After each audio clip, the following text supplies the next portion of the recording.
My self Anju Kapoor, associate professor, government college Kota. Ecological terms में पिछले जो हमारा लेक्चर था उसमें भी हमने कुछ टर्म्स के बारे में जाना था। आज भी हम कुछ इकोलॉजिकल की जो और टर्म्स हैं इकोलॉजी की उसके बारे में हम जानेंगे। इकोलॉजी में एक जो मुख्य शब्द है वो आता है सक्सेशन, जिसे हम इकोलॉजिकल सक्सेशन या पादप अनुक्रमण के नाम से भी जानते हैं।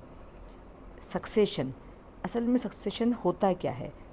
सक्सेशन के लिए हम ये कह सकते हैं कि कोई भी जो वेजिटेशन है, कोई वेजिटेशन या जो कम्युनिटी है वो जहाँ पर हमें मिलती है, जो उसका पर्टिकुलर एरिया है, जहाँ पर जो उसकी हैबिटेट है वहाँ मिलता है, वो हार्डली स्टेबल होती है। कहने का मतलब है कोई भी वेजिटेशन या कम्युनिटी पूरी तरह से स्टेबल नहीं होती, वह डायनेमिक होती है। डायनेमिक होने के कारण वह टाइम से चेंज होती रहती है। ये जो इसमें चेंजेस हैं ये किसी भी कारण से हो सकते हैं, और ये जो वेजिटेशन का चेंज होना है, जो बदलना है, जो इसमें हम कहते हैं इसमें डायनेमिक होती है, बदलती रहती है, ये स्टेबल नहीं होती, उसी को हम एक तरह से सक्सेशन या अनुक्रमण के नाम से जानते हैं। सक्सेशन को हम इस प्रकार से डिफाइन कर सकते हैं। Succession is a natural process by which different groups और communities colonize the same area over a period of time in a definite sequence। अब बात आती है कि जो सक्सेशन है ये कितने तरह का होता है। मेनली सक्सेशन को हम दो टाइप्स में बांट सकते हैं, primary and secondary succession. Primary succession हम उसे कह सकते हैं जो कि वहाँ से शुरू होता है जहाँ पर पहले से कोई लिविंग मैटर नहीं होता। कहने का मतलब है कि पहले से कोई वेजिटेशन वहाँ पर नहीं होगी और एक तरह से बेरन एरिया होता है, वहाँ से सक्सेशन अगर शुरू होता है तो उसे हम प्राइमरी सक्सेशन कहते हैं। इसे हम इस तरह से डिफाइन कर सकते हैं, the succession which starts from a primitive substratum without any previous living matter is known as the primary succession. अगर पहले से किसी एरिया में जहाँ की हम बात करते हैं वहाँ पर अगर पहले से कोई लिविंग मैटर नहीं है, कोई वेजिटेशन वहाँ पर नहीं है, और वहाँ पर अगर सक्सेशन शुरू होता है तो उसे हम प्राइमरी सक्सेशन के नाम से जानते हैं। इसी प्रकार होता है secondary succession. Secondary succession whereas that starting from previously build up substratum where living matter already exist is known as the secondary succession. तो कहने का मतलब है यहाँ पर इसे हम इस तरह समझ सकते हैं कि कोई ऐसा सक्सेशन जहाँ से शुरू हो रहा है वहाँ पर पहले से ही लिविंग मैटर या कोई वेजिटेशन वहाँ पर मौजूद है, उपलब्ध है, तो और वहाँ पर सक्सेशन अगर शुरू होता है तो वो सक्सेशन सेकेंडरी कहलाता है। तो प्राइमरी सक्सेशन तो वो है जहाँ पर पहले से कोई लिविंग मैटर नहीं है और वहाँ पर अनुक्रमण या सक्सेशन शुरू होता है, लेकिन जहाँ पहले से ही वेजिटेशन है या लिविंग मैटर है वहाँ पर अगर सक्सेशन शुरू हो रहा है तो उसे हम सेकेंडरी सक्सेशन कहते हैं। इसी प्रकार एक है इसमें autogenic succession. Autogenic succession, if the existing community as a result of its reaction with the environment causes its own replacement, such a succession is known as autogenic succession। Autogenic स्वयं जिससे मतलब होता है, तो यहाँ कहने का मतलब है कि खुद जो वेजिटेशन है या कम्युनिटी है वहाँ की, जो वहाँ पे कम्युनिटीज़ हैं वो कम्युनिटीज़ खुद ही अपने रिप्लेसमेंट का कारण बनती हैं। उन्हीं में कुछ इस तरह की रिएक्शंस होती हैं जिसकी वजह से उनका खुद का रिप्लेसमेंट हो जाता है।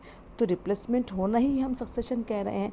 तो जब खुद ही के कारण, स्वयं के कारण, किसी कारणों से वहाँ पर उनकी रिएक्शन से वो जो वेजिटेशन है या कम्युनिटीज़ है अगर रिप्लेस होती हैं तो उसको हम ऑटोजेनिक सक्सेशन कहते हैं। इसी प्रकार एक आता है एलोजेनिक सक्सेशन। इसमें क्या होता है, replacement of the existing community takes place due to the influence of any external force, conditions etc। इस प्रकार को हम कहते हैं एलोजेनिक सक्सेशन। इसका मतलब इसमें ये हुआ कि इसमें कोई एक्सटर्नल फोर्स या कारण है, कुछ ऐसे एक्सटर्नल कंडीशंस हैं जो कि उन वेजिटेशन को या कम्युनिटीज़ को रिप्लेस कर देती हैं। वहाँ रिएक्शन होगी, लेकिन उसका जो कारण है, जो कारक है, वो कोई एक्सटर्नल फोर्स होगा या कंडीशंस होंगी, उनके कारण वहाँ पर जो सक्सेशन होगा उसे एलोजेनिक सक्सेशन कहते हैं। इसी प्रकार एक नाम आता है इसमें climax communities and climax. Climax, जिस तरह की अभी हमने बात कही कि कोई भी जो कम्युनिटीज़ हैं, वेजिटेशन है, वो हार्डली स्टेबल ही होती हैं, बहुत ही मुश्किल से स्टेबल होंगी, बाकी नहीं होती हैं, वो डायनेमिक होती हैं। तो क्लाइमेक्स हम किसे कह रहे हैं? जिस तरह के हम बात करते हैं कि जो वेजिटेशन है या कम्युनिटीज़ हैं वो बदलती रहती हैं, उनमें चेंज आता रहता है, वो रिप्लेस होती रहती हैं, लेकिन एक समय ऐसा आता है जहाँ पर हम कह सकते हैं कि वो जो कम्युनिटी है, वो कम्युनिटी काफ़ी हद तक एनवायरनमेंट के साथ एक इक्विलिब्रियम बनाकर रहती है, बैलेंस बनाकर रहती है, तो वो कम्युनिटी काफ़ी समय तक उस क्लाइमेट में एग्जिस्ट कर सकती है। तो ऐसी कम्युनिटीज़ जो कि बहुत ही मुश्किल से रिप्लेस होंगी, कहने का मतलब है कि वो काफ़ी समय तक स्टेबल रह सकती हैं, उसको हम क्लाइमेक्स कम्युनिटी कहते हैं। और जो स्टेज है वो क्लाइमेक्स कहलाती है।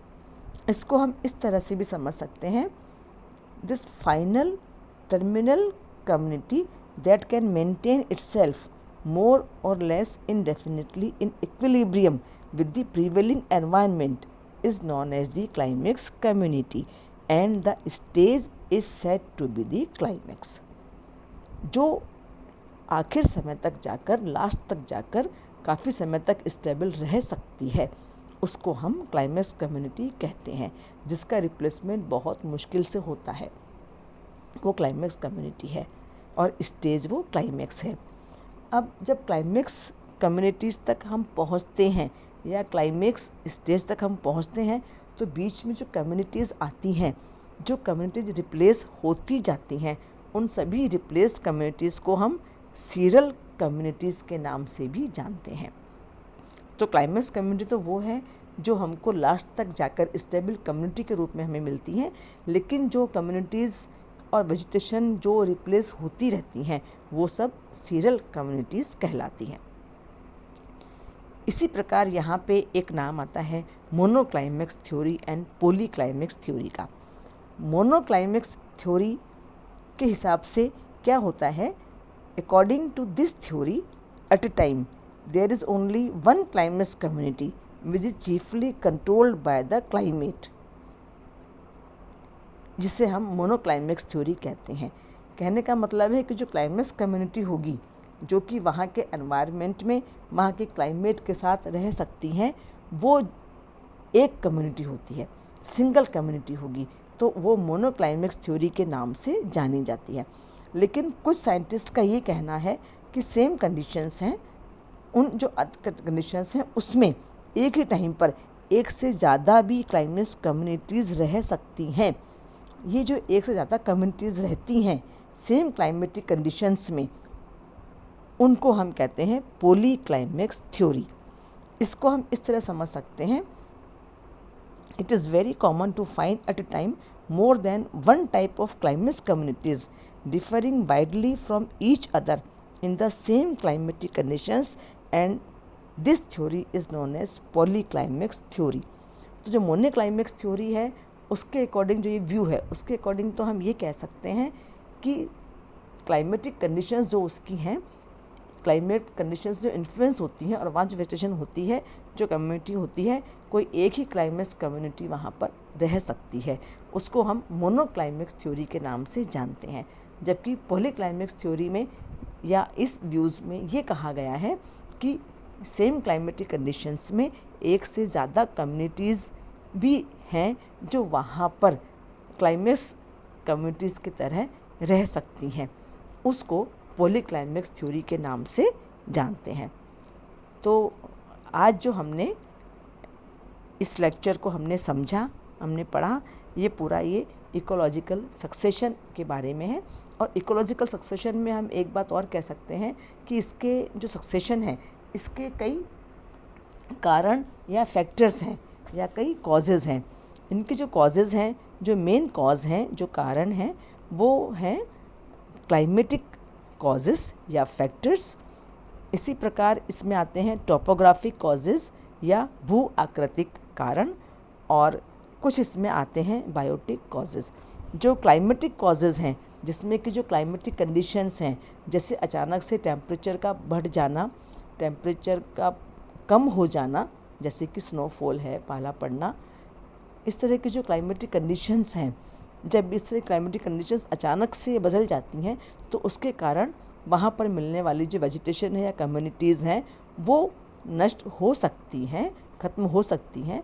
तो वो वहाँ पर सक्सेशन शुरू हो सकता है, उनको रिप्लेस करके वहाँ पर कोई दूसरी कम्युनिटीज़ वहाँ पर आ जाएँ और सक्सेशन वहाँ पर शुरू हो जाए। इसी प्रकार टोपोग्राफिक जो कॉजेज़ हैं, जिसमें इरोज़न ऑफ सोयल आता है। सोयल इरोज़न, जिसमें कि जो सोयल की जो फर्टाइल लेयर है, वो फर्टाइल लेयर किसी तरह से इरोज़न के कारण हट जाती है, उसकी वजह से वहाँ की वेजिटेशन ख़त्म होने का खतरा बना रहता है। अगर वहाँ की वनस्पति नष्ट हो जाती है तो वो बेन एरिया हो जाता है बिल्कुल, वहाँ पर फिर सक्सेशन शुरू हो सकता है। इसी प्रकार सोयल डिपोजिशन, कई बार ऐसा होता है कि बड़े बड़े विशाल खंड आ जाते हैं, या भूस्खलन है, ज्वालामुखी है, कई इस तरह के हो जाते हैं, लैंडस्लाइड्स वगैरह, जिसके कारण कहीं पर सोयल का जमाव हो जाता है। उस जमाव के कारण वहाँ की जो वेजिटेशन है जो पहले वहाँ पर थी वो वहाँ पर ख़त्म हो जाती है, तो वहाँ पर भी सक्सेशन का ये कारण बन सकते हैं। इसी प्रकार एक आता है बायोटिक फैक्टर्स या बायोटिक कॉजेज़। बायोटिक जो कॉजेज़ है, जो कारण हैं, वो मेन मेड होते हैं, जिसमें कि कई तरह की हमें कुछ बिल्डिंग्स बनानी है, या कहीं पर कोई एग्रीकल्चर का काम करना है, कुछ सड़कें निर्माण वगैरह करवानी है। कहने का मतलब है जहाँ हमें अगर कोई जगह चाहिए वहाँ पर, और वहाँ पहले से कोई वेजिटेशन है, तो उस वेजिटेशन को हम स्वयं हमारे द्वारा नष्ट किया जाता है। जब हम उसको नष्ट कर देते हैं तो वहाँ पर एकदम से बेन एरिया डेवलप हो जाता है, जिसके कारण कोई पहले से वहाँ पर वेजिटेशन नहीं होगी, तो वो भी एक सक्सेशन का कारण बन सकते हैं। तो सक्सेशन के ये कई कारण हैं, जैसे क्लाइमेटिक हैं, टोपोग्राफिक हैं, बायोटिक हैं, कई कारण हैं जिनके कारण सक्सेशन होता रहता है। तो हम जब बात करते हैं कम्युनिटीज़ के कैरेक्टर्स की, तो कम्युनिटीज़ का ये एक ख़ास कैरेक्टर है, एक ख़ास लक्षण है, जिसमें कि सक्सेशन का होना, सक्सेशन का पाया जाना, अनुक्रमण का होना। सक्सेशन एक नेचुरल प्रोसेस है जो एक कम्युनिटीज़ के बाद दूसरी कम्युनिटीज़ का वहाँ आना जाना लगा रहता है। पहले वाली कम्युनिटीज़ को रिप्लेस करके दूसरी कम्युनिटीज़ वहाँ पर आती रहती हैं। इसीलिए हम कहते हैं कि कोई भी कम्युनिटीज़ कभी स्टेबल नहीं होती, उसके रिप्लेसमेंट होते रहते हैं, वो डायनेमिक होती है। लेकिन फिर वही बात आती है कि एक समय जाकर ऐसा आता है जहाँ पर कम्युनिटी स्टेबल हो सकती है।